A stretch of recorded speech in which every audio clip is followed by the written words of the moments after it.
know, we can have three-dimensional things now on computer games. And that's what we're doing. Taking vibrational information and decoding it into a holographic world that appears to be out there but isn't. So in a decoded state, this is what the world looks like. In an undecoded state, they are energetic vibrational fields. This reality has a number of levels, the coded and decoded levels. So we're living in a virtual reality game, basically, of great sophistication. And when we know that, we can enjoy it.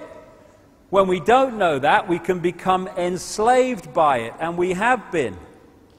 And scientists, it's funny you see, because these scientists, left-brainers, there are now some real cutting-edge mainstream scientists in some parts of the world who've opened up the right brain, and they're very impressive people. But, and they're starting to get this now.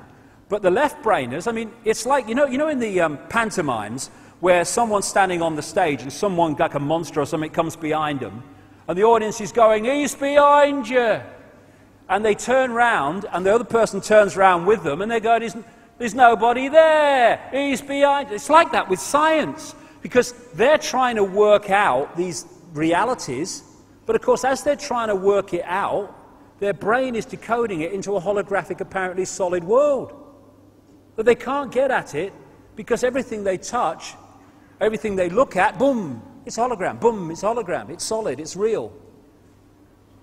So this is why scientists have to open their consciousness if they're going to get to the deep levels that we're talking about today.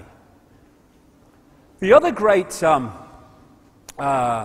characteristic of a hologram is that every part of the hologram contains a smaller version of the whole. Extraordinary characteristic. So if you cut a holographic print, those wavy frequency fields, the interference pattern, into 4, and you fire a laser at the 4 pieces, you don't get a quarter-size part of the whole picture, you get a quarter-size version of the whole picture. Everything is a smaller version of the whole. And that is why this works, and what it's based on, if people started to realize it. Things like reflexology and acupuncture and these other alternative forms of healing, they can find parts of the body, this is reflexology, acupuncture is the same, that reflect in different parts of the body, the bigger parts of the body, so they can treat the heart from a point on the foot or the hand. Different parts of the ear, you can treat different parts of the body from a point on the ear. Of course you can. It has to be like that, because the body is a hologram, and so the ear is a smaller version of the whole in the way it works. We have this thing, this line that people say, "Oh, everything's as above, so below." Yes, because it's a hologram. So, this is why the human energy field is mirrored by the Earth's energy field, because it's a hologram, and every part of the whole, at all the different levels, is a smaller version of the whole. What we're living in is a holographic internet, as I call it. If you look at what we call the internet, which we use on our computers, the only place the internet exists in the form that we perceive the internet, websites and graphics and colors and texts, is on the computer screen. It's the only place it exists in that form. Everywhere else, it's electrical circuits, mathematics, on-off electrical signals, all the rest of it. Same with television. The only place that television exists as we perceive it is on the screen. Everywhere else, it's frequency fields, mathematics, and electrical systems. And it's the same with us. Jean Fourier, a Frenchman, he developed something called the Fourier transform, which allowed pictures to be turned into frequency fields, broadcast, and then decoded into pictures. That's basically what our brain is doing on a vastly more sophisticated level. So what is the matrix, this holographic internet we live in or think we live in, we are part of its projection. It is energetic information. That's what it is. And we decode that information, and what we decode and how we decode it decides our experienced reality. Decides what we experience. We are crystals, basically. And so often, of course, in receiver transmitting, you see the use of crystals. The membrane of every cell, and we have trillions of them, is a crystalline substance. DNA is a crystalline substance. This is the membrane of a cell. And electrical signals make these gates open and close, letting in what's good for the cell, keeping out what's bad for the cell, etc., etc. Which is why when we get involved in disruptive electrical and electromagnetic situations, these can open and close at the wrong times and lead to ill health. But we are crystals, and we are transmitter-receivers of information. And this was an article on DNA that I read. From the characteristic form of this giant molecule, a wound double helix, the DNA represents an ideal electromagnetic antennae. Yes, of course it does. On one hand, it is elongated and thus a blade which can take up very well electrical pulses. On the other hand, seen from above, it has the form of a ring and thus is a very magnetical antennae. Don Juan, I think his name was, the shaman source of the Carlos Castaneda books, is quoted as saying this: "We are perceivers, we are awareness, we are not objects, we have no solidity, we are boundless, we, or rather our reason, forget this, and thus we entrap the totality of ourselves in a vicious circle from which we rarely emerge in our lifetime." And we don't do that because we're not meant to. Society is structured to keep us there.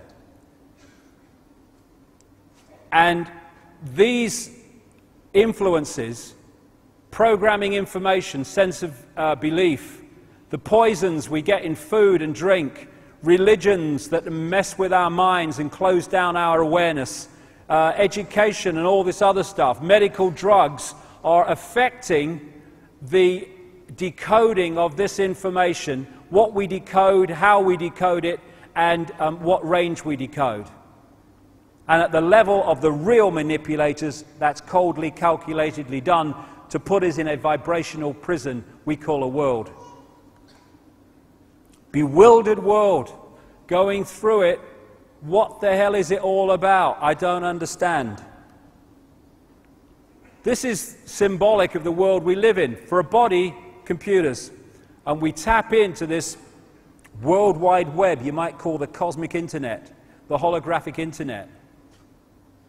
And it's not, this is symbolic, the wires between them, because it ain't like that. It's like this. This Brixton Academy has wireless internet. It's here, everywhere, around us.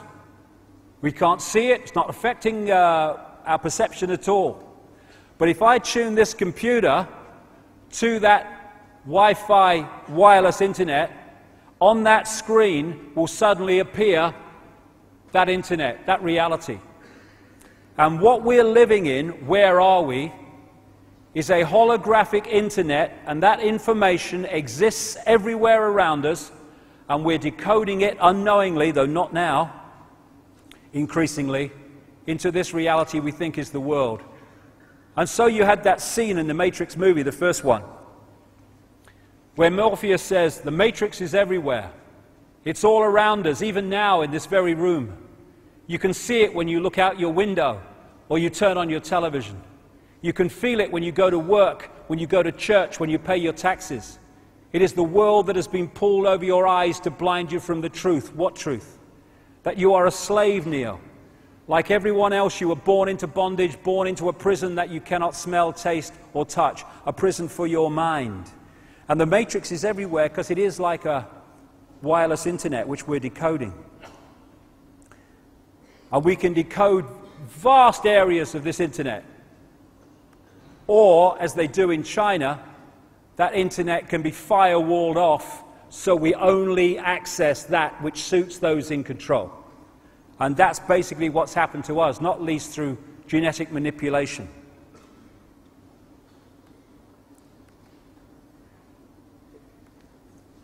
So what is reality? It's the frequency range that we are decoding, and it's how we are decoding it. So when you've got miracles, there are no miracles.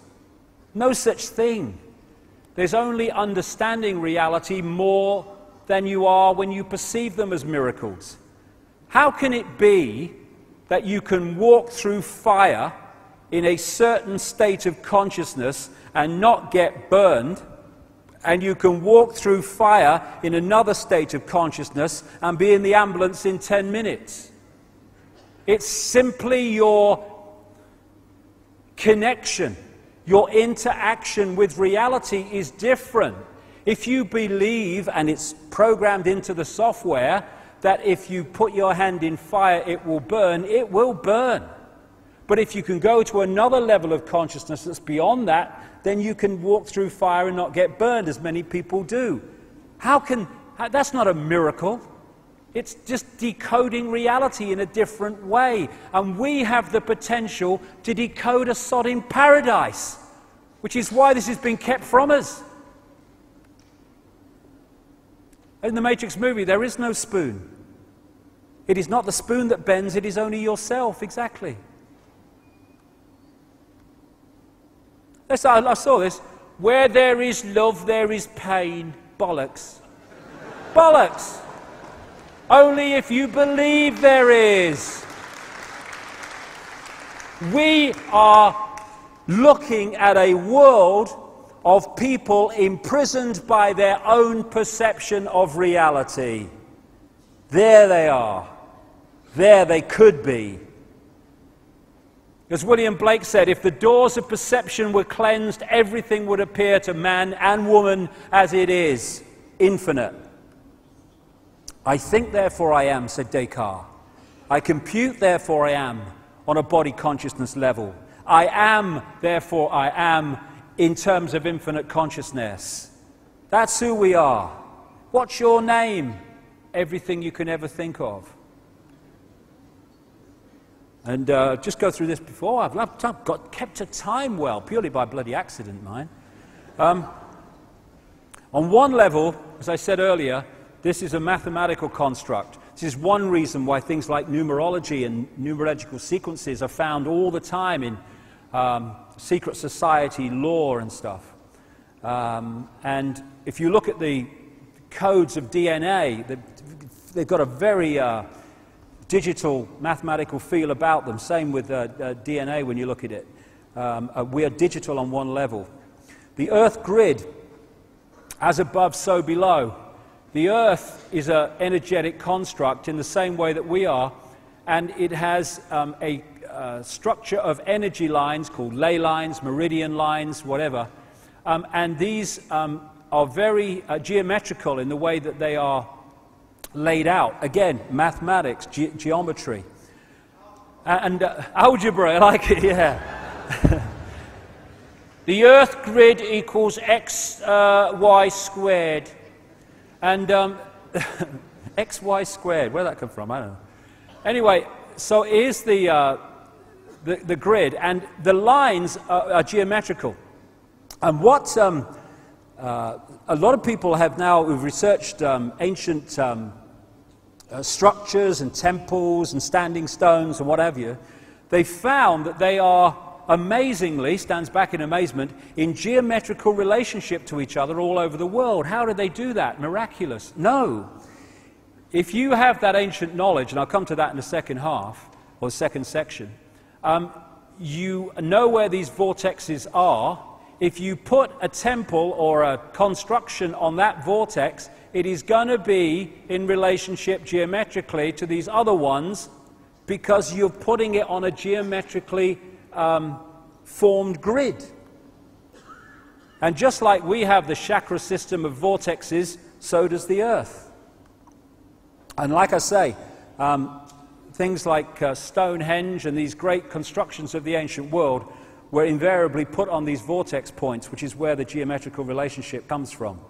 Also, because of this ancient knowledge I'll talk about when we've had a break, you find that these great ancient constructions and temples and amazing creations are using classic geometrical and mathematical codes like pi and golden mean, extraordinary. Also, what comes up a lot is the Fibonacci sequence of numbers, which was attributed in terms of discovery, although it seems it was known long before, to this guy, Leonardo Pisano Fibonacci. I'm not sure, I think he was Italian, I'm not sure. And the Fibonacci sequence is you add the two numbers together to get the next one. And this sequence you find throughout nature and throughout the formation and the relationships of parts of the human body and the human face. You find this Fibonacci sequence because that's the mathematical construct level of reality manifesting itself. The same with how flowers grow and how flowers are formed. This Fibonacci sequence of numbers and mathematics comes up again and again and again. Same with these other golden mean and pi stuff as well. So this guy, Stephen Marquardt, an American doctor who studied the human face and the human body from, I think it was a point of view of cosmetic surgery, started to see this obvious correlation between these mathematical codes and sequences and the human body. And he said this: all life is biology, all biology is physiology, all physiology is chemistry, all chemistry is physics, and all physics is math, or maths as we say here. And he might have added, and all maths is energy, because that's the next level of it. We live in a almost a mechanical construct on one level as it plays out, and through things like money and other things the manipulators have introduced and controlled, they're controlling the way or influencing the way this construct operates and turning us into robots and parts of the machine when we are infinite consciousness. It's the same with astrology. When we're born at a certain time,